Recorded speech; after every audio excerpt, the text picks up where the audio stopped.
ఉమేష్ గారు ధన్యవాదాలు అధ్యక్ష. ధన్యవాదాలు అధ్యక్ష.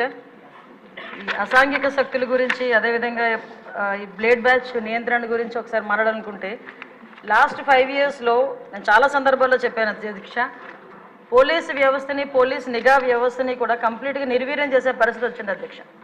ఎందుకు ఈ మాట చెప్తున్నానంటే లాస్ట్ 5 yearsలోని కూడా అప్పుడు ముఖ్యమంత్రి జగన్మోహన్ రెడ్డి రోడ్డు మీదకి వస్తే పరదాలు కట్టడానికో బారికేడ్లు వేయడానికో లేకపోతే హౌస్ అరెస్టులు చేయడానికో వీటి మీద పెట్టిన దృష్టి అసాంఘిక శక్తుల్ని పట్టుకుందామని కానీ నేరస్తులు పట్టుకుందామని కానీ వాటిని పట్టుకునేడానికి ఉన్న సిస్టమ్ని కనీసం వాళ్ళు తిరిగి పునరుద్ధరించుకోవాలనే తపన కూడా లేకుండా మొత్తాన్ని నిర్వీర్యం చేసిన పరిస్థితి వచ్చింది అధ్యక్ష. దాని పర్యవేక్షణలో భాగంగానే ఈ 5 సంవత్సరాల్లోని కూడా ఇంచుమించుగా మనం ఒకసారి కంపేర్ చేసుకుంటే బిఫోర్ 2014 మనకి టోటల్ కేసెస్ ఈ బ్లేడ్ బ్యాచ్కి సంబంధించి ఈస్ట్ గోదావరిలోనే ఒక ఈస్ట్ గోదావరిలో చూసుకుంటే 133 ఉంటే 2014-19 అదేవిధంగా కంపారిజన్ 2014-19కి ఒక 400 ఉన్నాయి అధ్యక్ష. 2019-24లో ఒకసారి మనం చూసుకుంటే అధ్యక్ష దగ్గర కేసెస్ అవన్నీ కూడా దగ్గర డబుల్ అయిన పరిస్థితి అధ్యక్ష. వీళ్ళ మీద ఎన్ని పీడీ యాక్ట్లు పెట్టినా ఒక ఈస్ట్ గోదావరిలోనే ఇంచుమించుగా 500 వరకు కేసెస్ నమోదు బ్లేడ్ బ్యాచ్ని ఐడెంటిఫికేషన్ చేయడం అధ్యక్ష. వీళ్ళే కాకుండా మనకి రాజమండ్రి అదేవిధంగా ఎన్టీఆర్ డిస్ట్రిక్ట్లోనే ఎక్కువ ఈ బ్లేడ్ బ్యాచ్ అనేది ఎక్కువగా ఐడెంటిఫికేషన్ అయి ఉంటుంది. వాళ్ళు ఇంచుమించుగా దగ్గర రెండు కలిపి ఈ మొన్న 2019-24లో దగ్గర 825 మందిని ఐడెంటిఫికేషన్ చేయడం జరిగింది అధ్యక్ష. ఐడెంటిఫై చేయడం ఒక ఎత్తు అయితే వీళ్ళు నియంత్రించే సిస్టమ్ అయితే పోలీస్ డిపార్ట్మెంట్లో లాస్ట్ 5 సంవత్సరాలు లేదు అధ్యక్ష.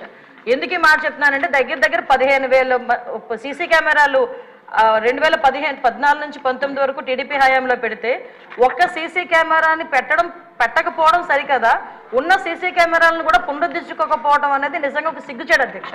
ఎందుకంటే ఎక్కడికి అంటే మీలాంటి వాళ్ళు పెట్టేటప్పుడు సీసీ కెమెరాలు బాగా పనిచేస్తాయి సార్. అప్పుడు తీసేసి వీడియో తీశారు కదా సార్ మిమ్మల్ని చూపించడానికి, డైరెక్ట్ వీడియోలో చూపించుకున్నారు. విషయం ఏంటంటే సీసీ కెమెరాలు తీసేయడం సీసీ కెమెరాలు పునరుద్ధరించుకోకపోవడం ఒక ఎత్తు అయితే కనీసం మనం ఒక క్రిమినల్ని పట్టుకున్న తర్వాత అతని క్రిమినల్ బ్యాక్గ్రౌండ్ మనం చెక్ చేయడానికి automated finger print identification system అని చెప్పి అది కూడా చంద్రబాబు నాయుడు గారి హయాంలో మనం పెట్టడం జరిగింది. దాన్ని కూడా డబ్బులు కట్టగా దాన్ని కూడా కంప్లీట్గా నిర్వీర్యం చేసిన పరిస్థితి అధ్యక్ష. అవే కాకుండా మనకి ఇంతకు ముందు ఏదైనా ఈ బ్లేడ్ బ్యాచ్ కానీ ఎవరైనా అసాంఘిక శక్తులు ఎక్కడైనా ఊర్లను వెళితే ఆ హౌసెస్ దగ్గర కూడా మానిటరింగ్ చేసేవాళ్ళం అధ్యక్ష. ఇంచుమించుగా వాటికి సంబంధించి LHMS అని చెప్పి దాని ద్వారా కూడా లాక్డ్ హౌసెస్ ఏదైతే ఉందో అక్కడ కూడా మానిటరింగ్ ఏర్పాటు చేసి అక్కడ సీసీ క్యామ్స్ ఏర్పాటు చేసుకుని వాళ్ళు వచ్చేటంత వరకు భద్రత కల్పించడం అంటే మామూలు మైన్యూర్ లెవెల్ వరకు కూడా పోలీసింగ్ వెళ్ళి వాళ్ళు భద్రత కల్పించే పరిస్థితులు లాస్ట్ గవర్నమెంట్లో ఉండేది. ఈ గవర్నమెంట్ ఎప్పుడైతే నిర్వీర్యం చేసిందో పోలీసు వ్యవస్థని మీరు అన్నట్టుగా మొత్తం అరాచక శక్తులు అసాంఘిక శక్తులు అరాచక శక్తులు అంటే ఇందాక మేడం గౌరవ ఎమ్మెల్యే గారు చెప్పినట్టు ఎవరో బ్లేడ్ బ్యాచ్ అనో ఇంతకుముందు ఎక్కడి నుంచో వచ్చారు, పై దేశాల నుంచి వచ్చారు, పై రాష్ట్రాల నుంచి వచ్చారు, బీహార్ బ్యాచ్ అక్కడ బ్యాచ్ ఇక్కడ బ్యాచ్ అనుకునే వాళ్ళు.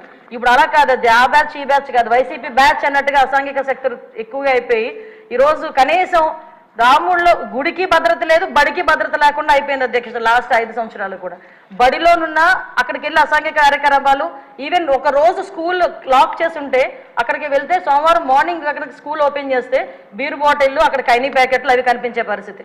అలా అదేవిధంగా గుడిలోకి వెళ్తే గుడి విగ్రహాలను ఎత్తుకుపోయే పరిస్థితి లాస్ట్ 5 సంవత్సరాలు చూసాం అధ్యక్ష. ఒకటి అధ్యక్ష ఈరోజు ఈ గంజాయి గురించి చెప్పారు అధ్యక్ష. ఈ గంజా లాస్ట్ 5 yearsలో కూడా కంప్లీట్గా వదిలేశారు అధ్యక్ష. ఎంత దారుణంగా వదిలేశారంటే అంటే ఈ విషయం ఇక్కడ కూడా ప్రస్తావించాలి కాబట్టి చెప్తున్నా. ఎక్సైజ్ డిపార్ట్మెంట్కి ఇంతకుముందు ఒక పవర్ ఉండేది అధ్యక్ష. గాంజాని డిస్ట్రాయ్ చేయడానికి కానీ గాంజా మొక్కల్ని ధ్వంసం చేయడానికి కాల్చడానికి వాళ్ళకి ఒక సిస్టమ్ ఉండేది అధ్యక్ష. దీన్ని ఎప్పుడైతే సెబ్కి ఇచ్చారో ఈ ఎక్సైజ్ డిపార్ట్మెంట్కి వాళ్ళకి కూడా అటువంటి పరిస్థితి ఏమీ లేదు. ఈ సెబ్ కూడా ఓవరాల్గా ఒక గంజా మీదే కాకుండా ఓవరాల్ మనకి మైన్స్ మీద శాండ్ మీద లిక్కర్ మీద వీళ్ళు ప్రత్యేకమైన దృష్టి పెట్టడం గంజాయిని పక్కన పెట్టడం జరిగింది అధ్యక్ష. దాని పర్యవేక్షణలో భాగంగా గంజాయి అన్నది ఎవరో ఎక్కడో ఈ యూనివర్సిటీ పిల్లలు పెద్ద పిల్లలు తాలూకా పిల్లలు చేస్తారనుకున్నది కాస్త స్కూల్ లెవెల్లో ఈరోజు స్కూల్ బ్యాగ్లో కూడా వెళ్ళిపోయింది అధ్యక్ష గంజాయి ప్యాకెట్. సో మేము ఇప్పుడు ఈ గంజా మత్తులోనే ఈ బ్లేడ్ బ్యాచ్ కూడా విచక్షణ కోల్పోయి అడ్డొచ్చిన వాళ్ళందరినీ కూడా ఇష్టానుసారంగా ఆ బ్లేడ్తోని చేయటం, హర్ట్ చేయటం అందులో భాగంగానే ఇందాక గౌరవ సభ్యులు చెప్పినట్టుగా మన ఎలక్షన్ క్యాన్వాసింగ్ లో భాగంగా పవన్ కళ్యాణ్ గారు వెళ్ళేటప్పుడు పవన్ కళ్యాణ్ గారి మీద కూడా దాడి చేయటం బ్లేడ్ బ్యాచ్ అంటే వాళ్ళకి ఒక విచక్షణ కోల్పోయి ఇలాంటి వాళ్ళని హైయర్ చేసుకుంటారు అధ్యక్ష. కొన్ని రాజకీయ పార్టీలు అసాంఘిక శక్తుల్ని ఇలాంటి వాళ్ళని హైయర్ చేసుకుని గుంపుల్లో పంపించి కూడా ఇలాంటి పనులు కూడా చేస్తున్నారు అధ్యక్ష.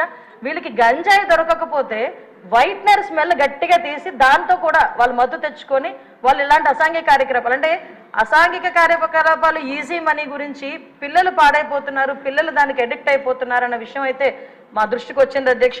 దీని మీద నార్కోటిక్ టాస్క్ ఫోర్స్ మొన్ననే క్యాబినెట్ సబ్ కమిటీ కూడా ఏర్పాటు చేయడం జరిగింది. గాంజా గురించి ఎడ్యుకేషన్ డిపార్ట్మెంట్, మన అదేవిధంగా home department, tribal welfare department, excise department, health డిపార్ట్మెంట్తో కలిపి ఒక సబ్ కమిటీ కూడా ఏర్పాటు చేయడం జరిగింది. నార్కోటిక్ టాస్క్ ఫోర్స్ కూడా ఒక అతి తొందరలో క్యాబినెట్ కూడా ఆమోదం పొందిన తర్వాత narcotic task force with special ఆఫీసర్స్తో పాటు ఏర్పాటు చేయడం జరుగుతుంది. వీటితో పాటు ఒక టోల్ ఫ్రీ నెంబర్ కూడా ఇస్తున్నాం. గాంజాకి ఎస్పెషల్లీ గాంజా పర్పస్లో ఒక టోల్ ఫ్రీ నెంబర్ కూడా ఏర్పాటు చేయడం జరుగుతుంది. సో ఇవన్నీ ఒక ఎత్తైతే అధ్యక్ష. ఈరోజు నేను మళ్ళీ చెప్తున్నాను అధ్యక్ష, ఈ సీసీ క్యామ్స్ని పునరుద్ధరించుకొని ఏదైతే టెక్నాలజీని యూజ్ చేసుకొని రాబోయే